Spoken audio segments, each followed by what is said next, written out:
അപ്പം ഇന്ന് രാവിലെ എണീറ്റ് കുളിച്ചൊരുങ്ങി നേരെ അമ്പലത്തിലേക്കാണ് കേട്ടോ പോയിട്ടുണ്ടായിരുന്നത്. വേറൊരു പണിയും ഞാൻ ചെയ്യാൻ നിന്നില്ല. അപ്പോൾ മോനെ ഇതിനിടയ്ക്ക് ഒന്ന് കുത്തിപ്പിറക്കി എടുപ്പിച്ച് അവനൊന്ന് റെഡിയാക്കി എടുക്കാൻ കുറച്ച് സമയമെടുത്തു. അപ്പോൾ അതുകൊണ്ട് തന്നെ ഒരു 8 മണിക്കായിട്ടുണ്ടായിരുന്നു നമ്മൾ അമ്പലത്തിലേക്ക് എത്താൻ കേട്ടോ.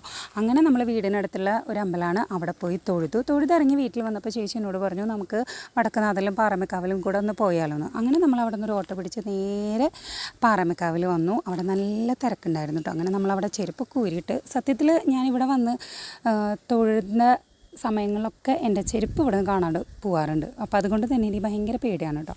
അങ്ങനെ നമ്മൾ അതിൻ്റെ ഉള്ളിൽ കയറി ഈ ഒരു തറയമ നമ്മൾ ഓം ഹരിശ്രീ ഗണപതായേ നമാന്ന് മോനെ കൊണ്ട് എഴുതിച്ചു. പിന്നെ കൂടെ ഞാനും എഴുതി കേട്ടോ.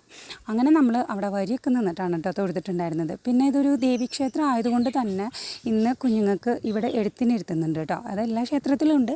അപ്പോൾ നമ്മളവിടെ കുറേ നേരം നിന്നു. അതൊക്കെ കണ്ടിട്ട് പിന്നെ നമ്മൾ മേൽക്കാവിൽ കയറി അവിടെ ദേവീനെ തൊഴുത് പിന്നെ കിട്ടിയ പ്രസാദം നമ്മൾ അപ്പം തന്നെ കഴിച്ച് തീർക്കുക എന്നുള്ളതാണല്ലോ കാര്യം. അങ്ങനെ ഞാനും മോനും അതൊക്കെ അവിടെ നിന്ന് കഴിച്ചു.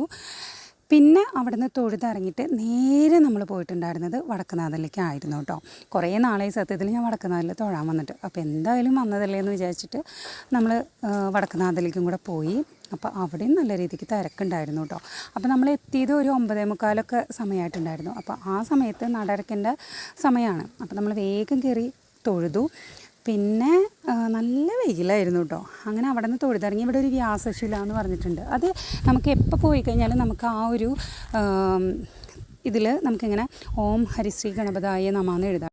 അങ്ങനെ അവിടെ നിന്ന് നമ്മൾ നേരെ ഇറങ്ങി വീട്ടിലേക്ക് വന്നിട്ടോ. വരുന്ന വഴിക്ക് ഞാനൊരു കടയിൽ കയറിയിട്ട് നൂഡിൽസ് വാങ്ങിച്ചിട്ടുണ്ടായിരുന്നു. സത്യം പറഞ്ഞു കഴിഞ്ഞാൽ ഒന്നും ഉണ്ടാക്കാനുള്ള നേരമില്ല, പെട്ടെന്ന് ഉണ്ടാക്കി കഴിക്കാൻ പറ്റുന്ന എന്തെങ്കിലും ഒരു ഫുഡ്.